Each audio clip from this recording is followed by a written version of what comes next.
Bismillahirrahmanirrahim. Assalamualaikum warahmatullahi wabarakatuh.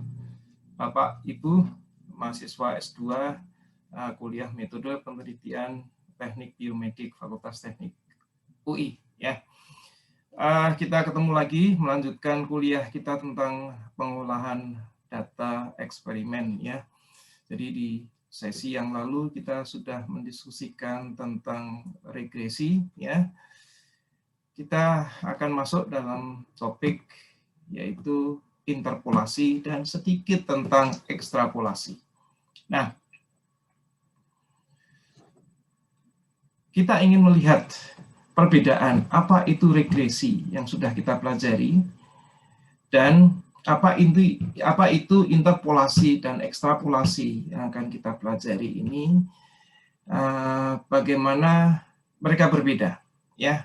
Nah, kita coba lihat apa yang saya share berikut ini.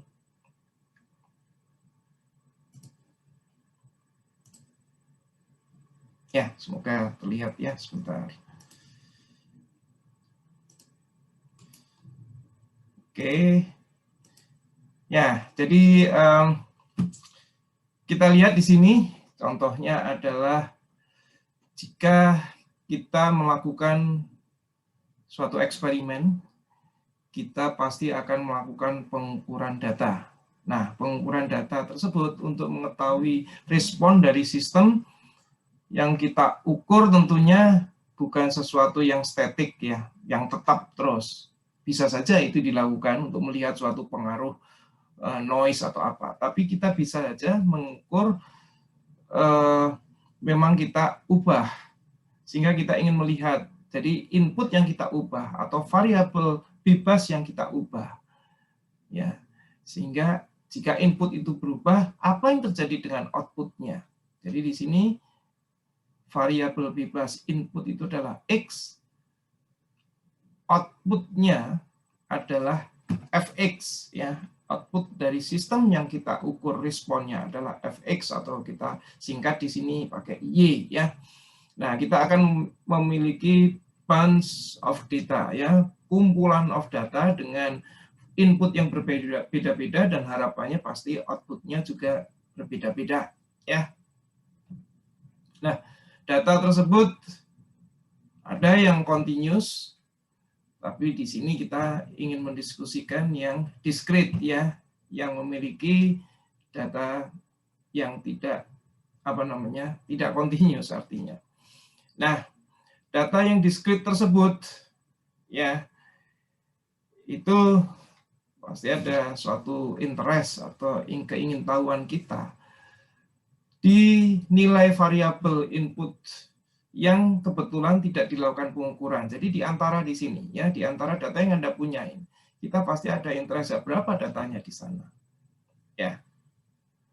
Begitu juga kita punya kumpulan data di sini. Kita ingin memprediksi apa data yang ada di sebelah kiri di sini, apa yang data di sebelah kanan di sana. Ya. Nah, sebelum kita mengulas lebih lanjut, kita ingin melihat perbedaan bagaimana kita mengolah data ini untuk meramalkan data yang ada di antara data yang tidak terukur di antara data-data terukur tersebut. Ya. Kalau dalam regresi yang sudah kita pelajari, dari data yang sudah terkumpul tersebut, kita paling tidak kita harus bisa membayangkan data tersebut apa sih ininya, respon dari sistem tersebut itu memiliki fungsi apa sih. Jadi kita harus punya kemampuan memprediksi, mengestimasi fungsi apa yang kira-kira terjadi pada data tersebut. Ya. Dan itu yang kita plotkan, kita ramalkan dalam kumpulan data tersebut. Nah, tentunya sewaktu kita plotkan, pasti tidak akan sama semua, ya.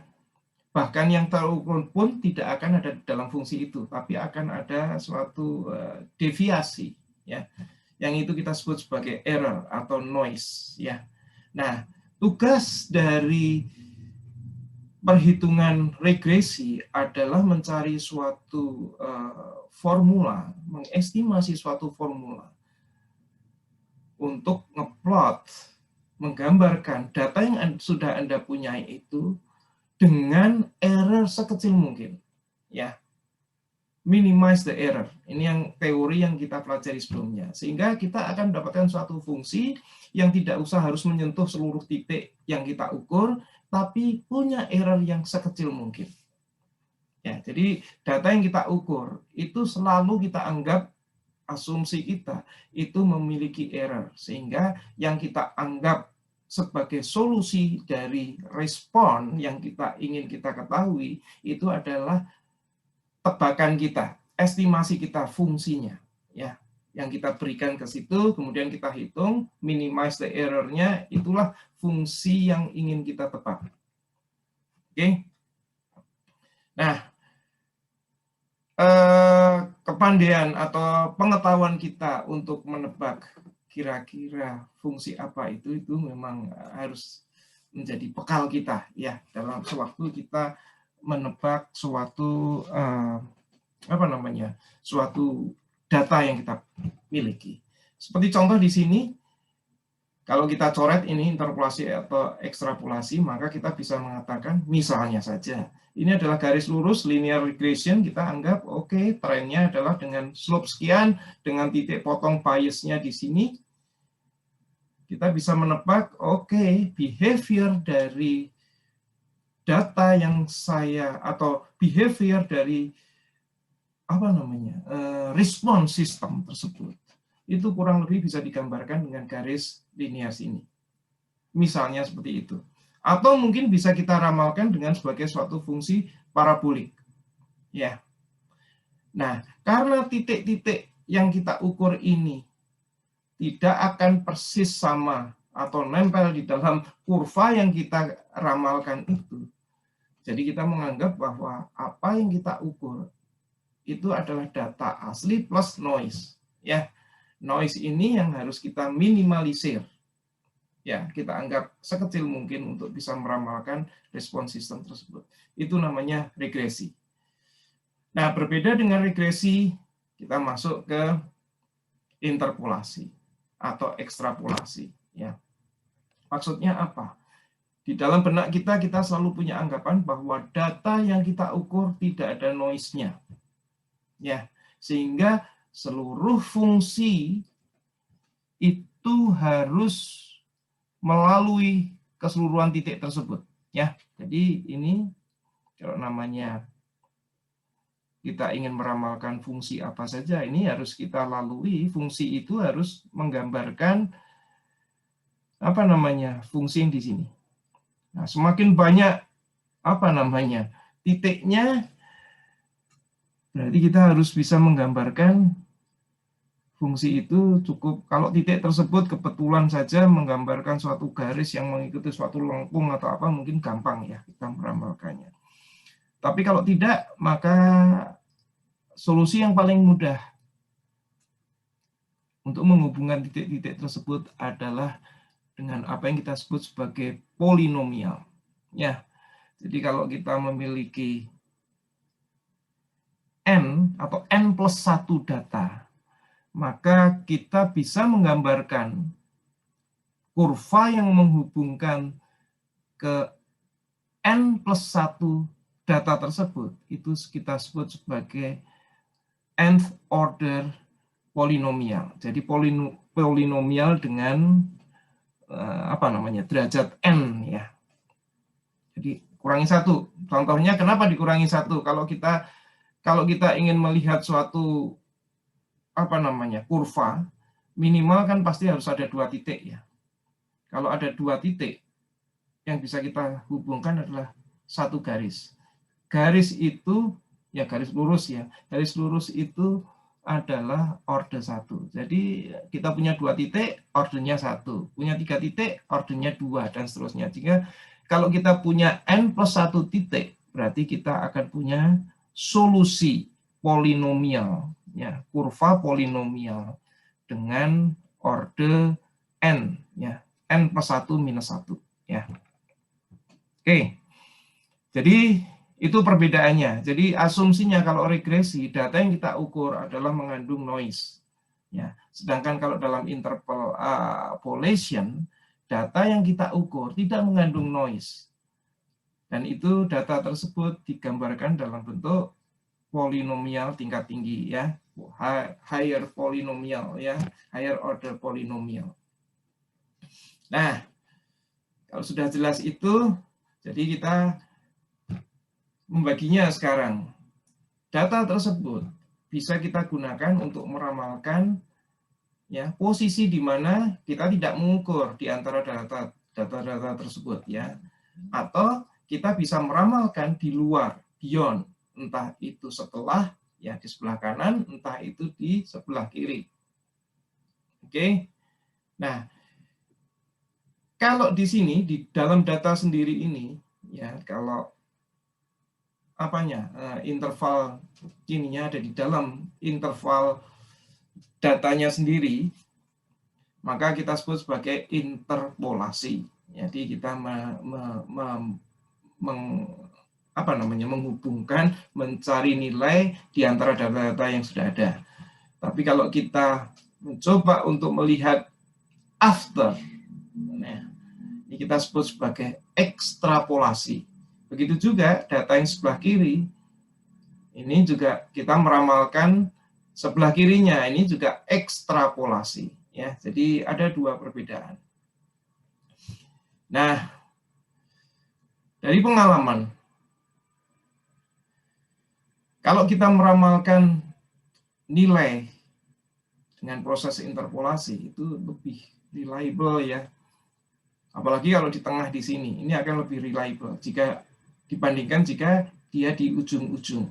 Ya. Nah, semakin tidak reliable, semakin agak ini jika dia ada di sebelah kanan atau sebelah kiri, karena dia open-ended kan ya.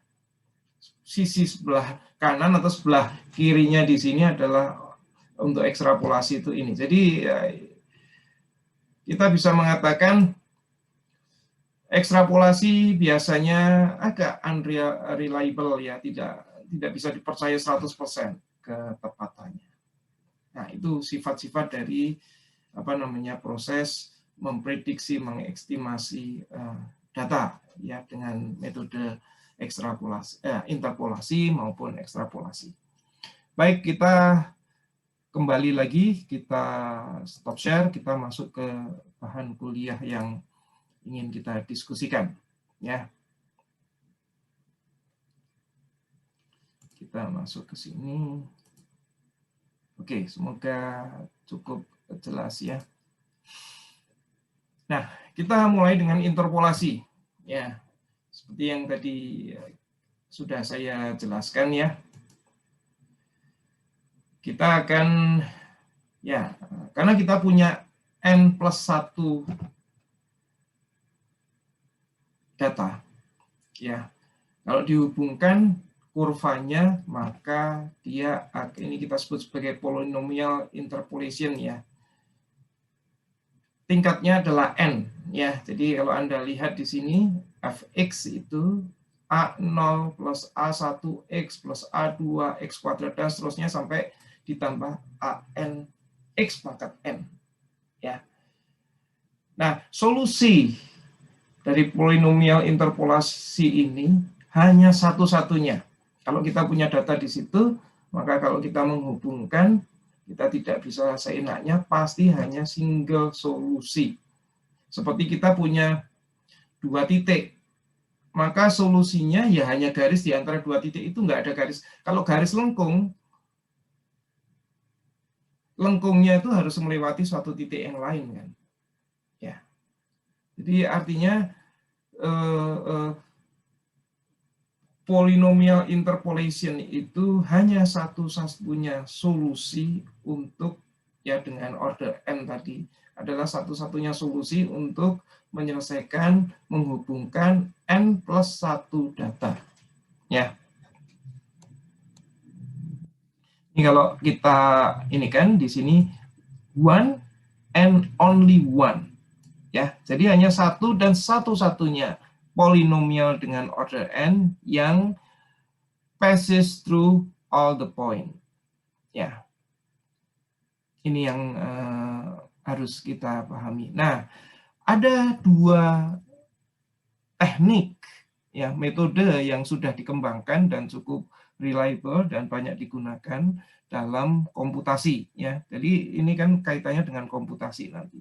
Yang kita sebut sebagai Newton dan Lagrange polinomial. Keduanya sebenarnya sama. Hanya algoritmenya berbeda. Bagaimana kita ini. Jadi Lagrange, nah, itu adalah pengembangan lebih lanjut dari Newton. Tapi sebenarnya dasar algoritmenya di Newton. Dasar math-nya, ya. Hanya algoritmenya yang berbeda, yang dimana Lagrange dikatakan relatif lebih efektif karena lebih akhir, ya, lebih ini daripada Newton. Kita lanjut. Contoh di sini, Anda punya 2 titik di gambar A, ya. Ya, ini. Maka akan terhubung apa namanya? Sebentar, saya pakai ini. 2 titik ini titik 1, ini titik 2. Hanya terhubung ke sini. Nggak akan ada jalan lain lagi. Begitu juga kalau ada 3 poin seperti ini, ya hanya ini saja. Ada 4 poin, ya curve-nya ya ini saja. Anda nggak bisa bercerita misalnya curve-nya begini atau begini. Nggak, solusinya ya yang hitam ini saja. Yang biru bukan, karena yang biru pasti akan Anda membutuhkan di sini, kan. Tahu nggak? Jadi biasanya kalau Anda lihat lebih lanjut, nanti kita bisa memahami bahwa di setiap titik tersebut adalah ada suatu kurvatur, ya. Ada perubahan arah, ya. Jadi kita bisa mengatakan, saya ulang lagi, bahwa polinomial itu tadi, polinomial order n tadi adalah satu-satunya solusi untuk n plus 1 data Anda. Tidak ada yang lain, ya. Kita lanjut. Nah, kita mulai dengan Newton polynomials, atau kita sering nyebutnya sebagai sebentar, ini Newton divided difference interpolating polynomials. Apa itu namanya? Ya, kita mulai dari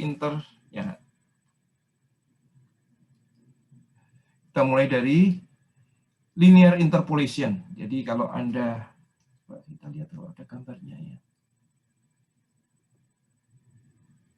Nah, ini di bawah sini, ya.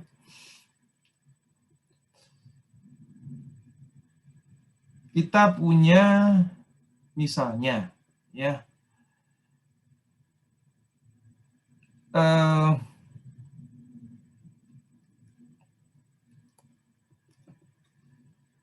bentar,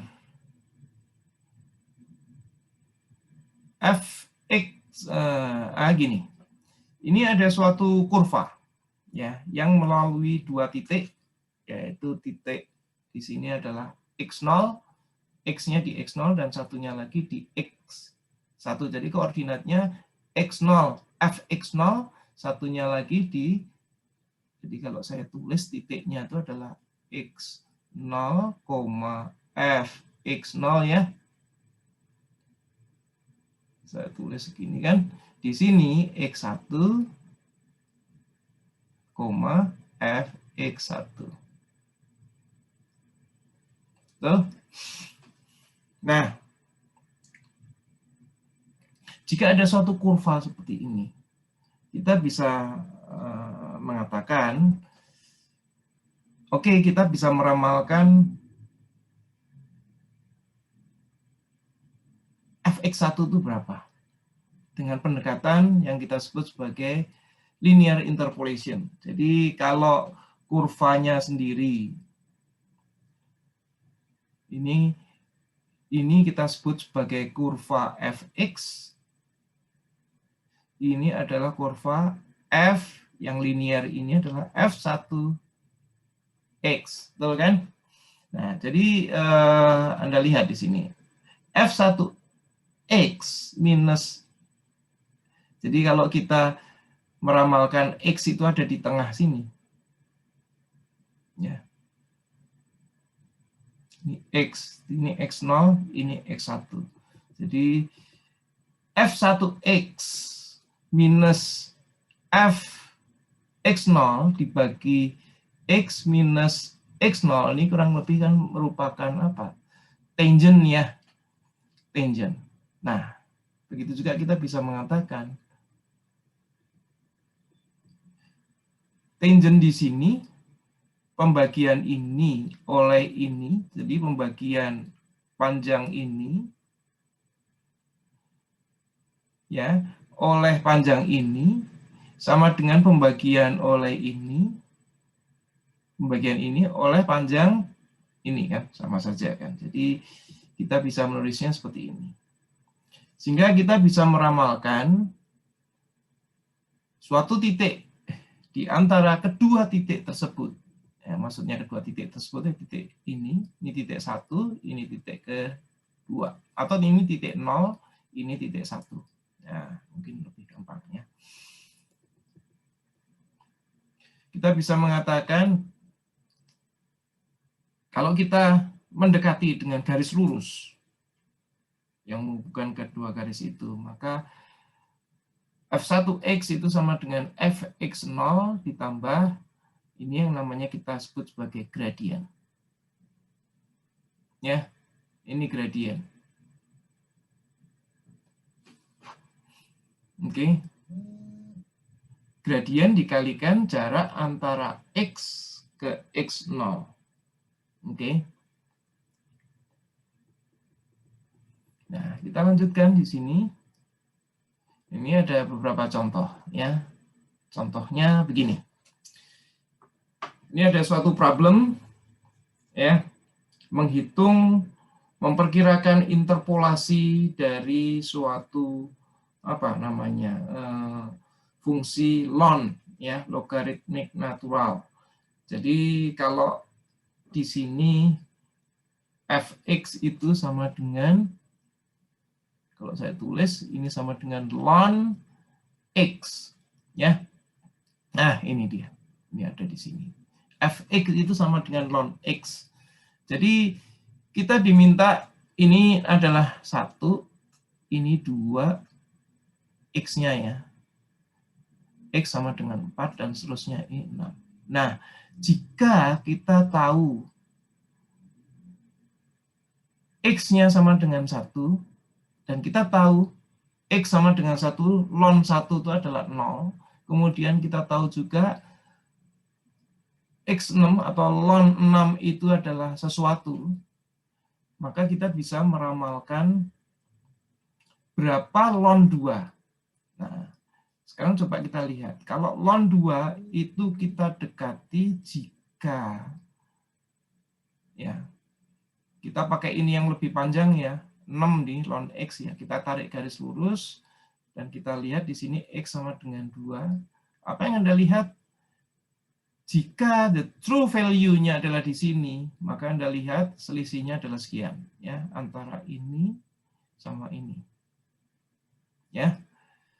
Tetapi jika sekarang titik kedua ya, X1-nya itu bukan 6, tapi X1-nya sama dengan 4. Apa yang Anda lihat? Nah, semakin dekat. Semakin dekat apa? Sehingga Anda lihat di sini jaraknya juga semakin dekat kan ke sini. Sehingga error-nya akan ini semakin mengecil tentunya ya, terhadap the true value yang harus kita estimate. Ya, jadi intinya di sini Anda lihat kalau kita meramalkan F12 berbasis kepada X1-nya itu sama dengan 6, maka kita punya nilai besarnya adalah sekian. Sedangkan kalau kita menggunakan X1-nya sama dengan 4, besarnya adalah sekian. Ini pasti lebih besar daripada yang di atas ya. Padahal the true value-nya adalah sekian. Untuk ln 2. Ln 2 sama dengan ini. Jadi artinya apa? Error di sini itu sama dengan berapa kurang lebih? Mungkin 0,23 ya. Kalau yang di sini errornya berapa? 0,34 something. Artinya semakin pendek jaraknya untuk melakukan akan semakin akurat kita menentukan prediksinya ya, of course ya. Kita sudah jelas di sini. Kemudian kita meningkat. Kalau tadi kita meramalkan sesuatu ya dengan linear interpolation ya. Kita sekarang dengan quadratic interpolation ya. Jadi misalnya kita punya tiga titik pengukuran ya untuk meramalkan sesuatu. Ya, bentuk utama adalah bentuk ini.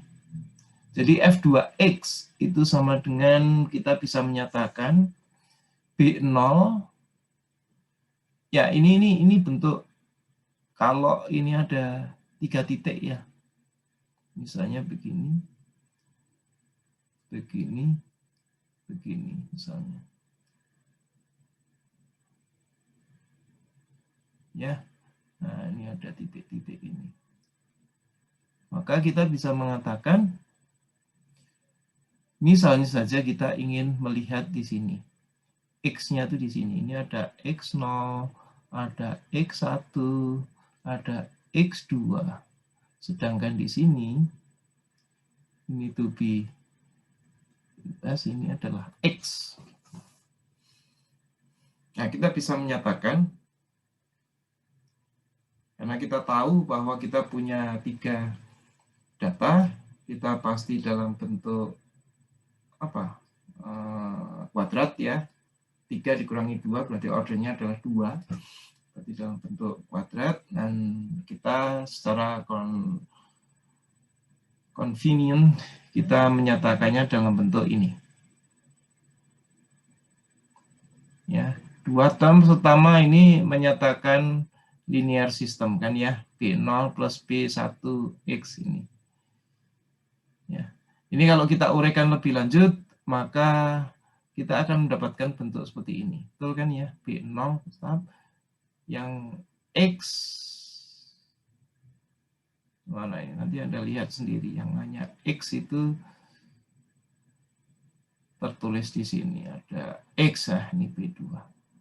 Ya, dan seterusnya. Kita ini tinggal dikalikan, diuraikan dalam bentuk seperti ini. Nah, kita ingat dalam persamaan pertama, dalam halaman pertama di buku ya, ini kita kembali lagi ke atas ya. Kita kan bentuknya seperti ini ya, polinomial ya. Jadi kita A0 plus A1. Nah, ini harus sama. Sehingga apa? Berarti A0 itu sama dengan B0 minus. Kalau kita ingin menyatakan dalam bentuk yang ini, berarti kita harus tahu dulu A0-nya berapa, A1-nya berapa, A2-nya berapa. Dengan cara kita harus menghitung dulu B0-nya berapa, B1. Nanti kita akan tahu B0 itu berapa, B1 itu berapa, B2 itu berapa, berbasis pada data yang kita punya. Nah, pastinya ada algoritma untuk menghitung itu ya. Sekarang kita lihat.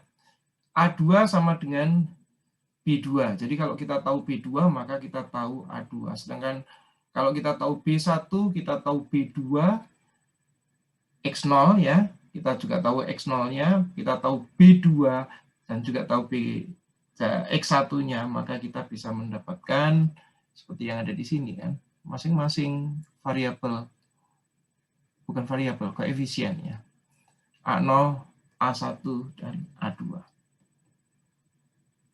Nah, untuk bisa mendapatkan bentuk polinomial yang ada di sini ya, kita harus memulai dari polinomial koefisien yang berbasis pada B ya, bukan A. A itu adalah hasil akhirnya nanti. B0 ini kalau Anda lihat di sini ya, itu sama dengan, kalau Anda runtut, sama dengan B0 itu apa? Fx0 ya. Ya kan? B0 itu sama dengan Xx0 ya. Ketika X sama dengan X0. Kalau Anda masukkan ketika X sama dengan X0, maka terms yang kedua ini dan terms yang ketiga, karena selalu mengandung X minus X0, kalau X-nya sama dengan X0, berarti semuanya adalah 0. Sehingga yang tersisa, ya, Fx0, oke, ini F2 itu maksudnya untuk order 2, ya. Jadi bukan ini, jadi biar tidak bingung. Ini juga untuk order 2. Jadi ini kalau dipikirkan ini harusnya pakai 2 juga ya. Jangan bingung nantinya ya. Karena ini tidak ada 2-nya. Harusnya ada 2-nya. Ya karena sama juga kan di sini ya. Jadi B0 itu sama dengan Fx0 ya. B1 ya kita tahu di B1 di sini ya. B1 itu di sini kalau X sama dengan X1 ya. Kalau X sama dengan X1 apa? Ya. Jadi X-nya sama dengan X1 berarti apa? Term yang di sini ya, term ini menjadi sama dengan 0 kan? Sehingga kalau ini X sama dengan X1 berarti terms itu menjadi 0, maka terms yang ketiga ini menjadi 0. Oke, sehingga yang survive di sini. Sehingga apa? Sehingga Fx0 minus B atau Fx1 minus, ini B0-nya pindah ke sini kan, minus Fx0 dibagi X minus X0 sama dengan B1. Ya, di sini.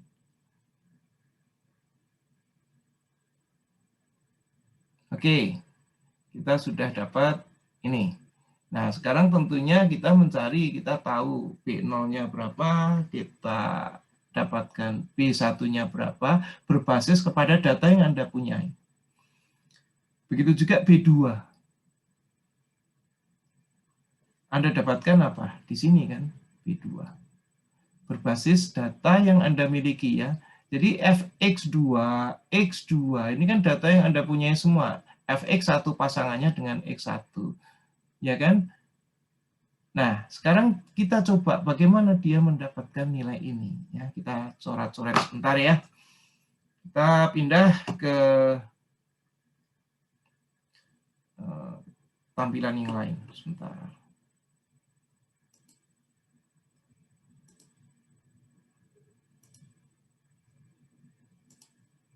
Oke, kita kembali lagi di sini.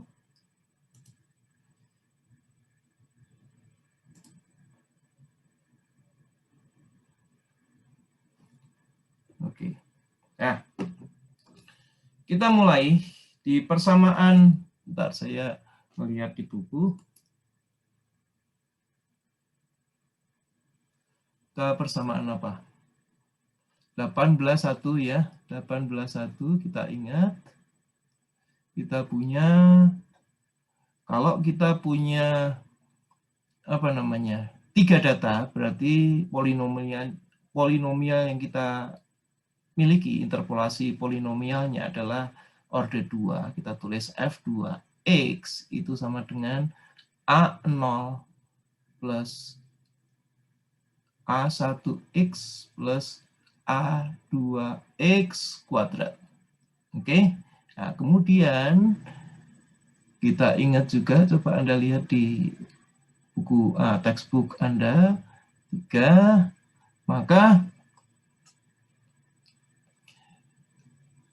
kita juga bisa menyatakan dari hasil pengukuran, kita bisa menyatakan B0 ditambah B1 X minus X0 ya, ditambah B2. Nah, tugas kita nanti nyari berapa B0, seperti yang tadi sudah kita ulas kan. 0 X minus X1. Oke. Nah, persamaan 18.4 yang sudah Anda lihat itu adalah dilihat untuk mendapatkan B0 itu kita tempatkan X sama dengan X0. Sehingga all terms ya, semua suku ya yang mengandung X minus ya, all terms with X minus X0 akan sama dengan 0 ya, kecuali ini kan, kecuali yang ini saja kan, yang lain kan ada ya, sehingga kita bisa mengatakan F, jadi kita bisa mengatakan di sini bahwa B0 itu sama dengan F. Kita nggak usah pakai 2 lagi, nanti bikin bingung ya. Kita bisa nulis begini, BX0.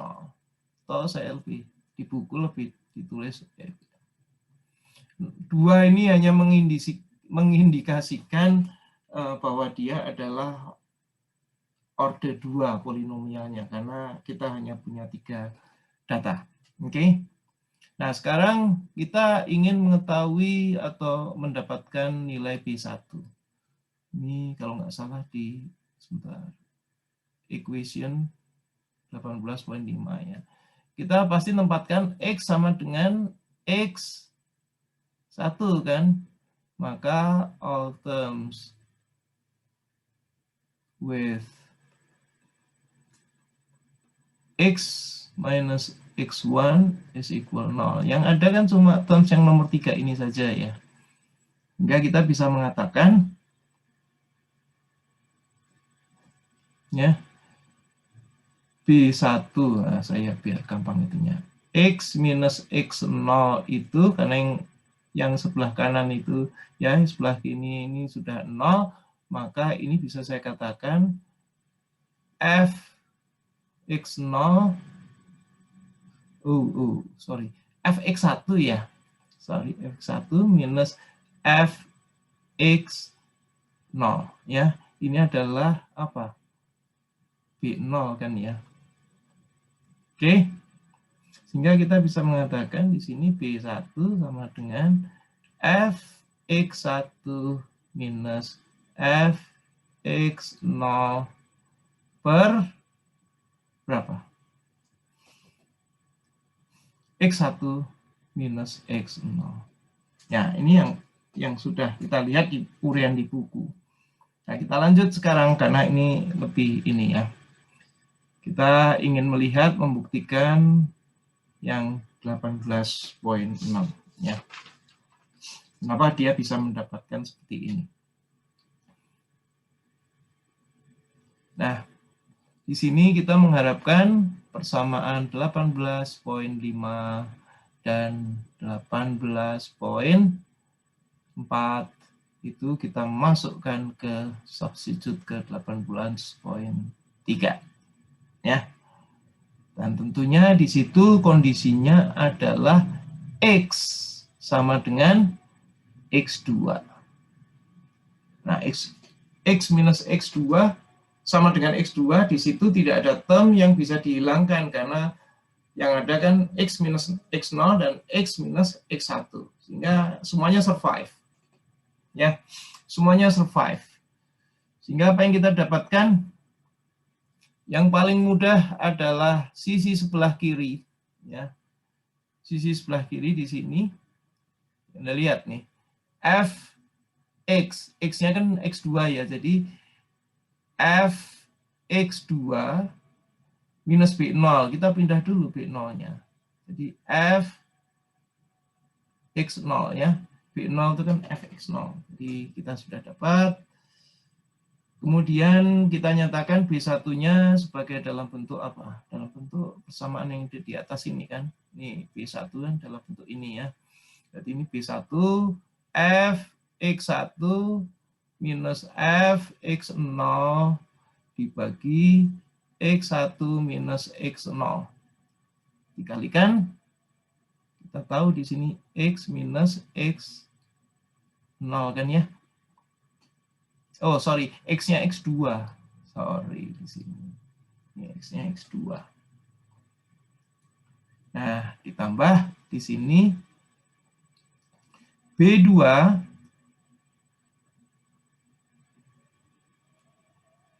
X2 minus X0, X2 minus X1.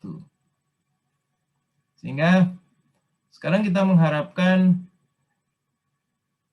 ya, terms yang ini, ya kita bagi dulu ini supaya ini kita bagi dulu semuanya.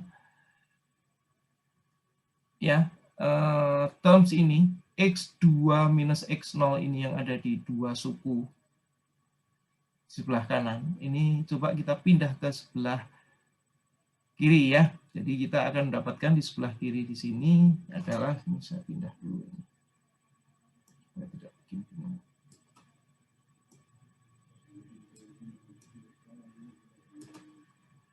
Ya. Jadi kok jadi pindah.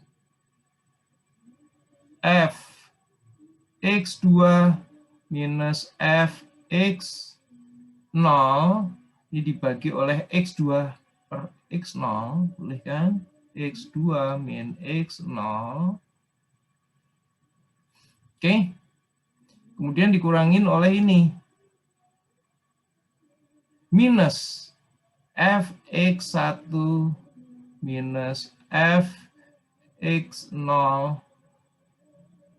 ya, dibagi X1 min X0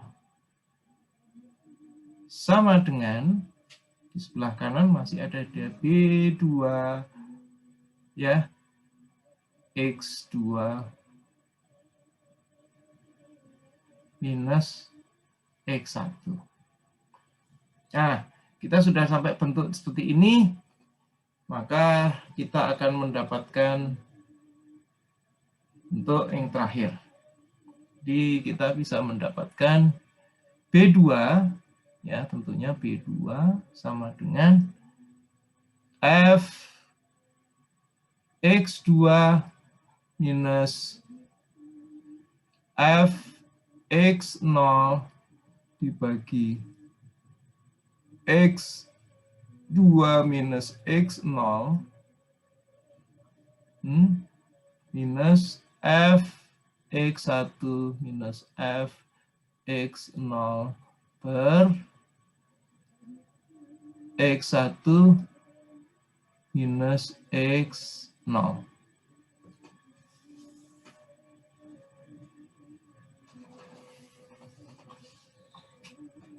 Oke. Nah, ini dibagi, semuanya ini dibagi oleh X2 minus X1. Coba Anda lihat di buku, tentunya hasilnya mirip tapi berbeda. Ya, kenapa berbeda? Jika kita menggunakan algoritma yang kita dapatkan ini, maka sedikit ada kesulitan ya. Karena kita mencoba, bukan kesulitan sebenarnya, mungkin lebih sulit untuk direalisasikan dibandingkan kita menggunakan algoritma ini juga sama saja sebenarnya. Tapi namanya algoritma itu kalau kita melakukan rekursif itu kita harus bisa mengulangi rutin yang kita gunakan sebelumnya. Nah, ini masalahnya di sini.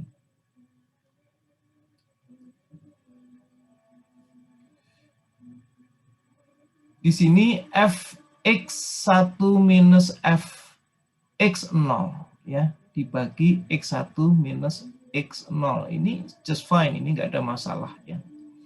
Tapi menjadi masalah begitu sebelah kanan. Ini akan lebih enak ya untuk membuat rutinnya ya jika ini adalah x, di sini x2, di sini kalau ini menjadi apa? Jadi x1. Begitu juga oke, di sini adalah x1 minus x0, di sini sebaiknya x2 minus x1. Akan lebih enak dalam membuat suatu algoritma. Nah, di dalam buku dikatakan bahwa terjadi suatu manipulasi. Jadi ini saya pulang lagi ke depan ya. Kita tutup dulu supaya Anda bisa melihat di sini.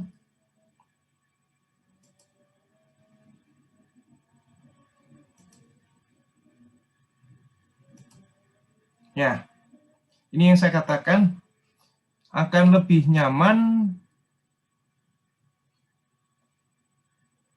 kalau kita punya X1 di sini daripada X0 yang ada di sana. Ini juga X1 di sini lebih nyaman. Karena apa? Kita bisa menggunakan rutin yang sama dengan yang sebelah kanan ini, tetapi ininya ditingkatkan satu semuanya. Ya. Kalau di bawah ini nggak ada masalah.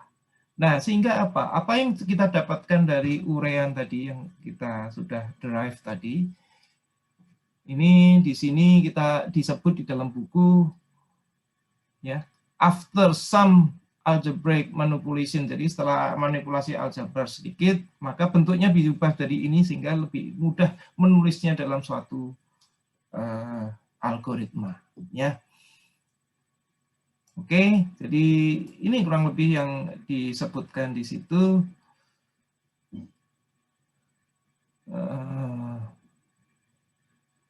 Kita lanjut di sini ya. Sebentar, saya baca dulu. Before ini,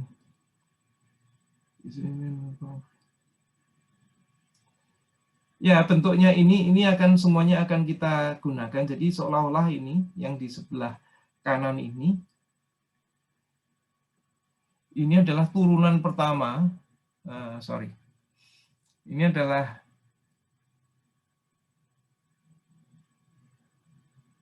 kalau kita lihat di sini adalah turunan pertama. Ini kan finite difference juga ya. Ini juga turunan pertama dibagi oleh jarak antara X2 ke X0 ya, ini berarti dua jarak ya. Jadi yaitu yang di ini kan.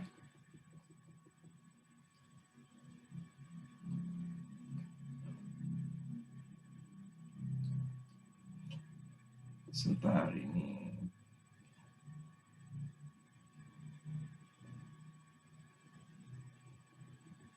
Oke. Nah, secara umum ya, Newton's interpolating polynomials dinyatakan dalam bentuk, kita lihat di sini. Bentuknya adalah ini ya. Kalau ordernya adalah n.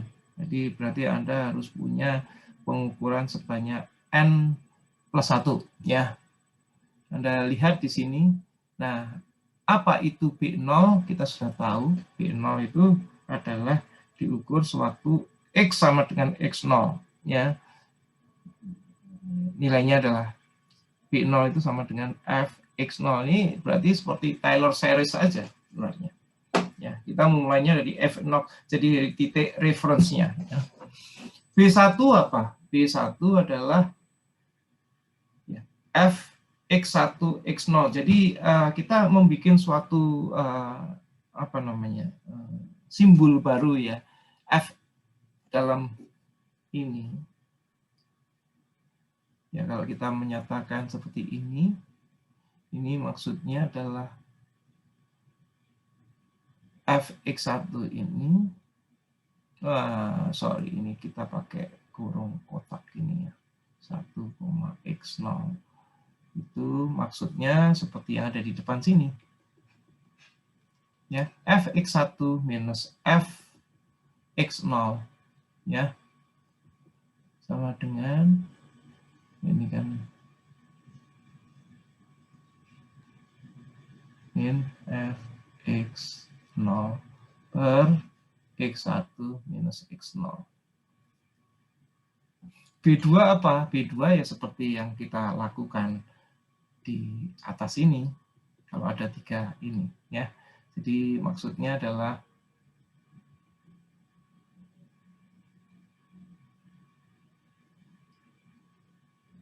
oke, jadi ini namanya adalah f x2 x1 minus x0. Kalau Anda gambarkan itu nantinya dia akan menjadi sebagai rutin, itu dia adalah fx2 minus fx1 dibagi berapa? X2. Nah, ini yang kita sebut sebagai kemudahan. Kita mengulang-ulang rumus. Isinya ini apa? Oh, ini berarti setelahnya kan, fx1 difference setelahnya. fx0 x berapa? x1 minus x0 tentunya. Dibagi x2 minus x0. Bagaimana dengan B3? Nah, tinggal kita ini kan, ini begini dikurangi dan seterusnya. Ya, dengan logika kita mengembangkan ini, rutin ini menjadi ya. Ini kan berarti x3, x2, x1, x0 ya, dan seterusnya. Memang trees-nya ya, pohon algoritmenya semakin panjang, tapi kita sudah tahu letak-letak ininya. Jadi ini menjadi rutin-rutin sendiri ya. Ya, jadi secara umum kita yang namanya ini second divided difference ya.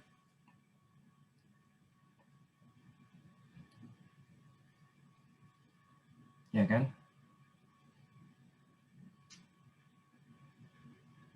Ya, kalau jadi nth finite divided difference itu sebenarnya diturunkan dari yang kecil-kecil sebelumnya. Ya.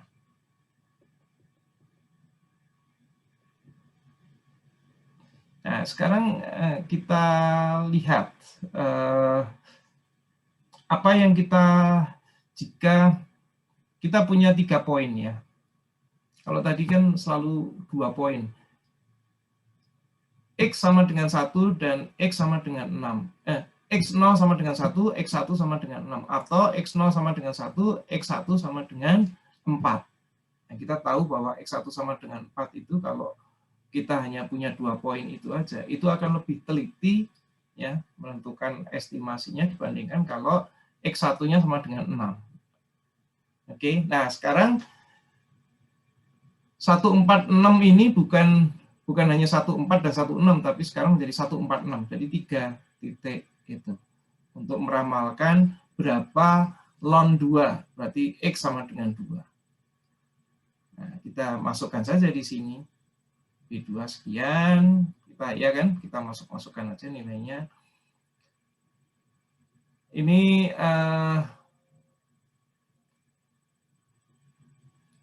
coba kita lihat bahwa yang quadratic estimate itu mendekati the true value dibandingkan kalau kita menggunakan linear estimate. X sama dengan X0 sama dengan 1 dan X1 sama dengan 4. Ternyata semakin mendekati. Ya, kalau kita membuat titik lebih banyak lagi untuk dipertimbangkan di situ, maka dia akan mendekati the true value. Nah, intinya itu sebenarnya. Nah, Tentunya perhitungan ini tidak bisa kita lakukan dengan otak manusia, apalagi kalau N-nya sudah banyak sekali, kalau 10 mungkin sudah puyeng, 100 sangat puyeng dan tidak bisa kita laksanakan, sehingga kita perlu suatu komputer. Kalau komputer perlu kita memerlukan suatu yang namanya algoritma, ya. Nah, kita lihat di sini I-nya itu adalah data yang kita ini adalah nomor data ya. Datanya sendiri adalah berarti kita punya 4 data yang kita sebut sebagai 0, 1, 2, 3 ya, atau X0 sampai X3. Nah, kita masing-masing di setiap pengukuran kita punya data-data tersebut. Jadi X0 pasangannya dengan Fx0, X3 pasangannya dengan Fx3. Nah, ini akan membentuk apa? The first divided difference ya. Kemudian the second divided difference dan seterusnya, the third divided difference, sehingga itu akan bisa membentuk apa nanti nilai-nilai dari sini. Anda akan dapat B0, Anda akan dapat di sini pasti B1, B2, dan B3, terusnya ya.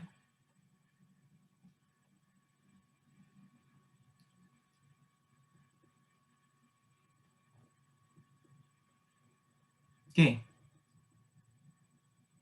Ini contoh ya, contoh yang kita gunakan yang sama saja, yaitu pakai fungsi fx sama dengan ln x ya, di mana x0 sama dengan 1, x1 sama dengan 4, dan x2 sama dengan 6. Diminta untuk mengestimate ln 2. Berarti menggunakan parabol ya. Anda bisa menghitung di sini.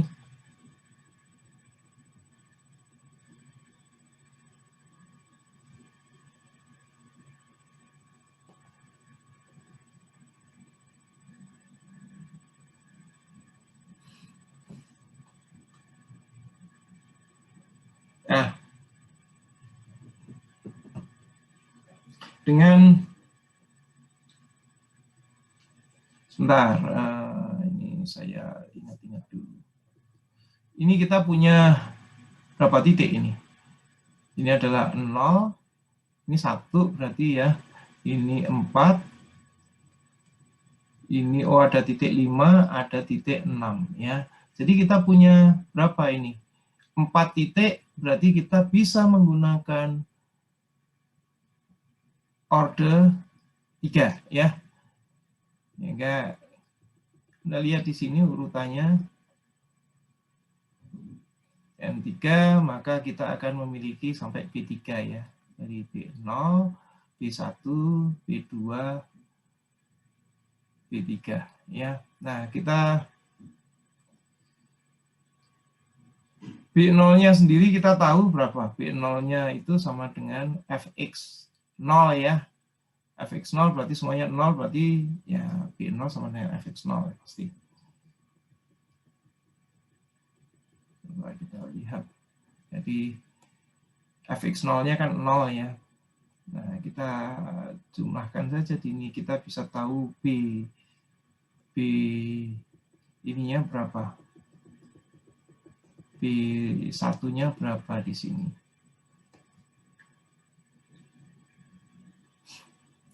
B1 adalah ini ya. Ini B1, coba kita cek di sini. B1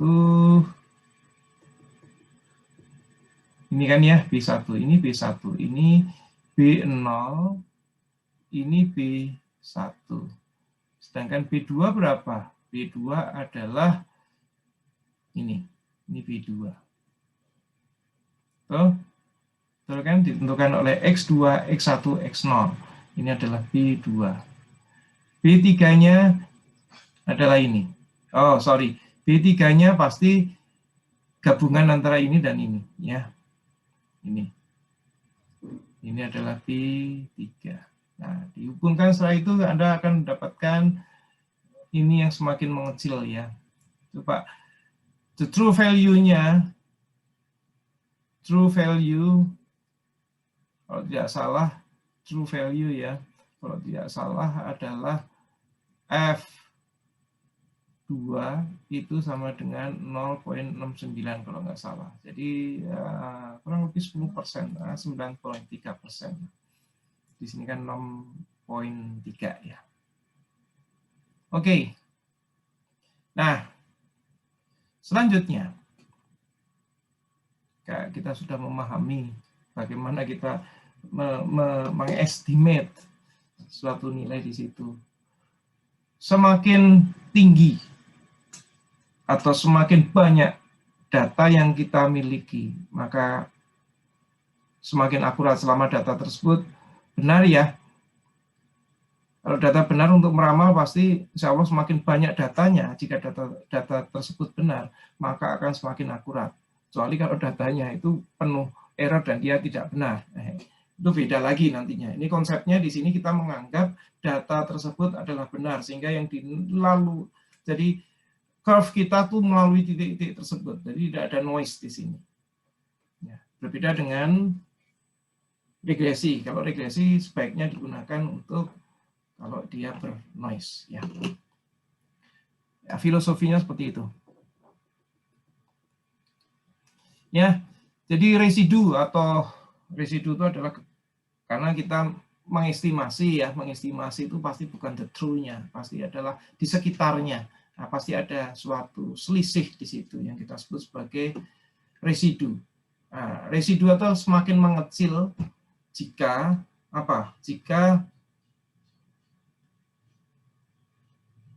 jumlah datanya semakin tinggi. Ya, jadi N plus satunya ini semakin tinggi, N-nya semakin tinggi. Ya, dan di sini apa nih namanya? Epsilon atau apa ini namanya? Selisih di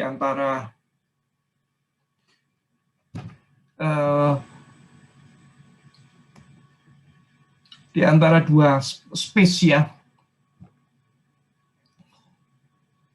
Artinya apa? Residu itu akan semakin mengecil jika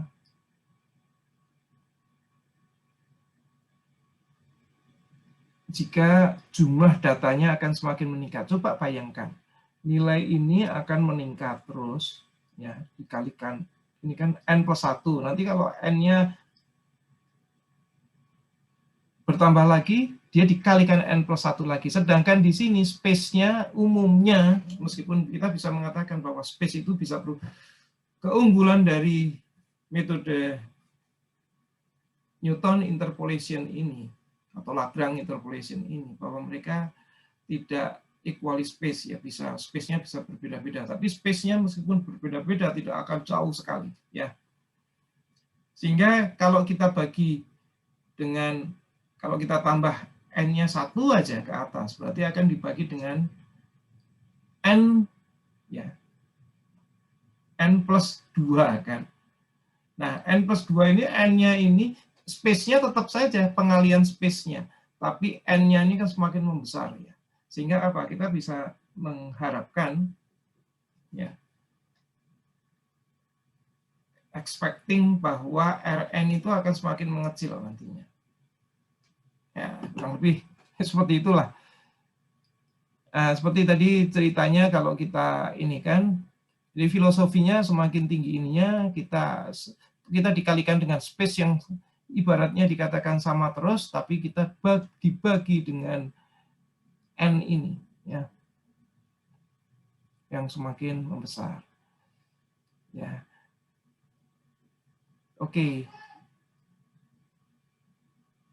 Nah, ini contoh-contoh di mana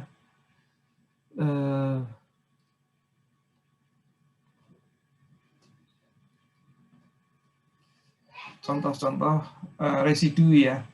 Semakin tinggi N-nya, maka residunya semakin mengecil. Nah, kita lihat di sini ya. Jadi kalau kita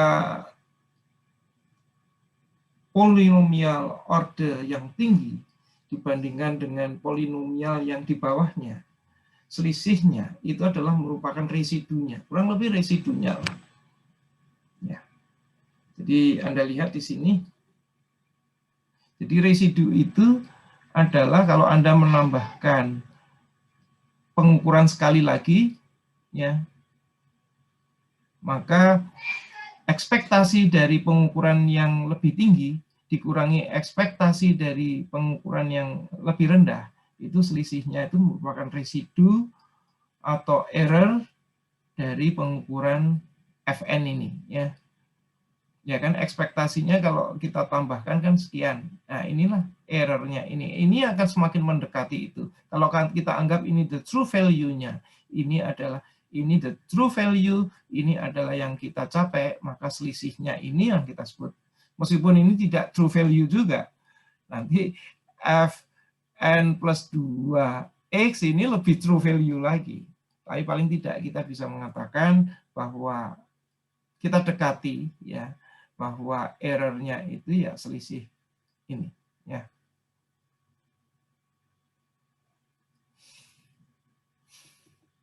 Kita tidak bisa eksak sekali. Oke, ini ada beberapa rutin yang bisa digunakan, tapi kita tidak mengajarkan programming di sini, kita mengajarkan algoritma, proses mendapatkan algoritmenya, ya.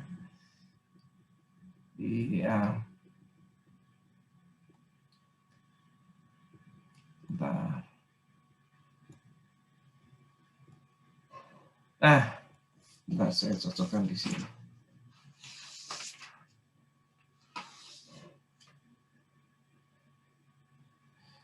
Anda lihat di sini, ya, ini sekedar filosofi saja. Peningkatan order, ya, akan memperkecil ini, ya, akan memperkecil errornya. Jadi kalau ordernya rendah, contohnya kalau kita menggunakan ini tidak eksak semua, tergantung dari fungsi yang kita amati, ya. Ini paling tidak ini gambaran yang cukup realistis bahwa dengan peningkatan order, peningkatan jumlah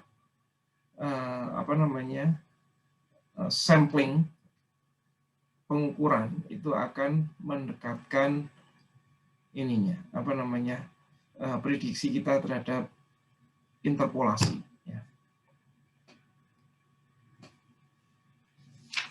Ya, jelas ya, saya nggak perlu menjelaskan ini. Nah, selanjutnya yang untuk bagian pertama ini yang terakhir, ya. Ini kita masuk ke yang kita sebut sebagai Lagrange interpolating polynomials. Jadi intinya sebenarnya Lagrange dan Newton itu sama persis, ya. Hanya algoritmenya yang berbeda. Dan ini orang mengatakan bahwa Lagrange ini lebih efektif, karena mereka datang lebih akhir daripada Newton. Tapi semua teori dasarnya sebenarnya berasal dari Newton ini, ya, interpolating polynomials. Oke, Anda lihat di sini Fn sama dengan ini, ya. Li apa ini? Li Fxi, ya. Jadi kita menyatakan suatu fungsi x polinomial order n, ya, itu sama dengan di sini L itu lambang dari Lagrange, ya. Jadi ini kita jumlahkan. Jadi apa itu bentuknya?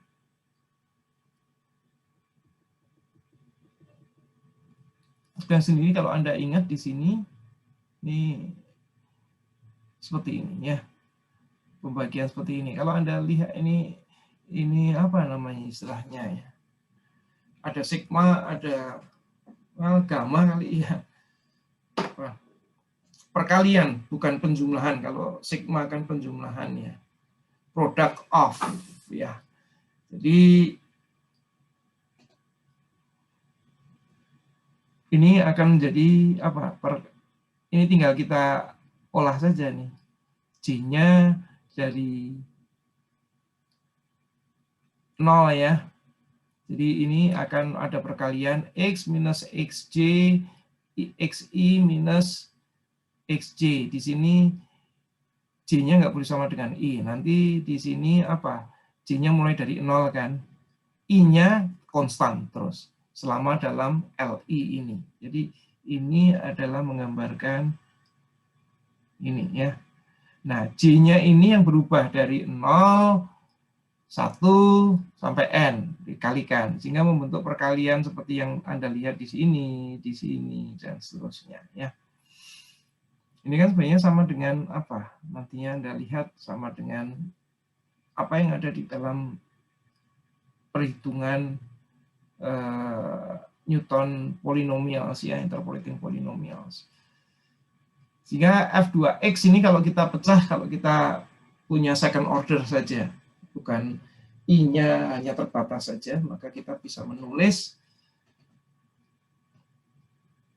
untuk I sama dengan apa namanya 0 ya, jadi ini adalah I ya, I-nya adalah 0, kita bisa menuliskannya seperti ini.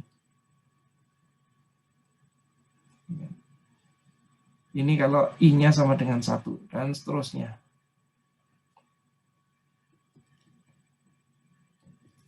Ya, ini ada beberapa contoh yang Anda bisa ini sendiri ya, nanti kita plug in. Sebenarnya sama hasilnya persis. Ini kalau kita lihat, ini ya, as expected, both result agree with those previously obtained using Newton's interpolating polynomials. Ya, saya tidak menjelaskan, tapi yang paling penting di sini ada suatu box di mana kita bisa bercerita bahwa Lagrange ini sebenarnya bisa diturunkan langsung dari Newton's formulation ya.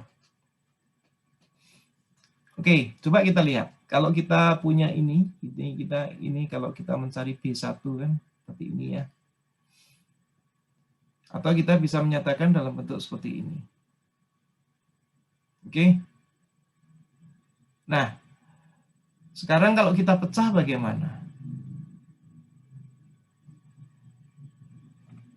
Ya. Ini kita masukkan ke dalam 18.2. Apa 18.2? Kita harus nengok ke atas ya. Paling masih jauh di atas sana.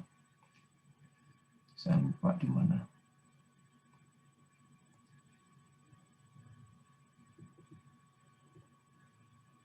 Ya, kita masukkan di sini. Ya. Sebentar. Kita sudah.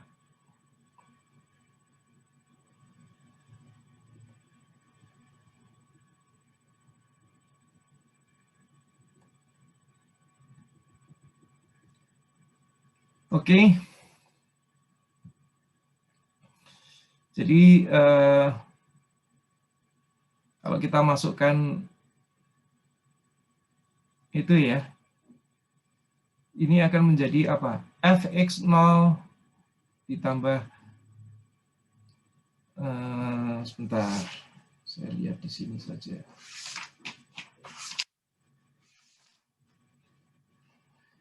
Jadi yang kedua itu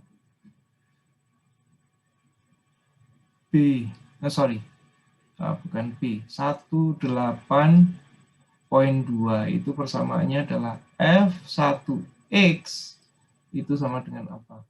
Fx0 ya plus Fx1 minus Fx0 dibagi X1 minus X0 kalikan X minus X0 ini. Jadi ini dimasukkan ke sini. Apa yang terjadi? Ya, kita tahu bahwa nilai ini adalah nilai ini kan. Jadi kita kalikan yang ini, kita masukkan ke sini ya, ke dalam ini. Oke. Jadi kita bisa menggunakan f1x plus sama dengan fx0 ya. Sama dengan apa? F ya ini ya. Ini yang penting ini. Jadi ini masuk ini kan jadi di pembilang ya. X min x0 x1 minus x0 dan satunya lagi x0 minus x1 di sini. Oke, dan kita dapatkan dari sini kita kemudian mendapatkan bentuk seperti ini. Nah, ini yang kita sebut sebagai Lagrange kan ya. Untuk Lagrange untuk apa? Untuk linear Newton's interpolating apa namanya linear interpolation ya, Newton's linear interpolation, bukan polinomial. Nah, polinomial tinggal kita tingkatkan. Jadi bentuknya sama persis dengan yang di atas ini. Jadi kalau kita f1x itu kita ini order 1 artinya ya. F1x itu bisa dinyatakan inilah yang kita sebut sebagai bentuk Lagrange. Ini bentuk Lagrange-nya ini. Betul kan?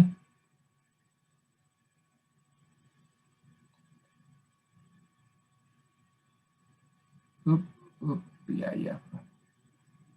Ya, atau di sini. Ini Lagrange-nya di sini. Lagrange. Ya, sorry, Lagrange-nya ya semuanya ini. Kok bingung saya. Oke. Saya rasa sementara cukup dulu untuk part 1 ini. Semoga memberikan inspirasi, bermanfaat untuk Bapak Ibu sekalian, membuka, memahami apa itu interpolasi, apa itu apa namanya regresi ya. Dan ekstrapolasi sendiri mungkin saya jelaskan cukup singkat saja. Ekstrapolasi meramalkan yang di luar, kalau interpolasi meramalkan inter di antara data-data itu ya. Kalau ekstrapolasi adalah beyond, jadi dia pasti single n ya, satunya ada datanya, satunya sisi yang lain tidak ada datanya. Nah, biasanya ekstrapolasi itu lebih tidak reliable, unreliable daripada interpolasi. Ekstrapolasi tidak bisa lebih dipercaya ya dibandingkan interpolasi. Demikian, semoga bermanfaat. Kita ketemu lagi nanti di part yang kedua. Assalamualaikum warahmatullahi wabarakatuh.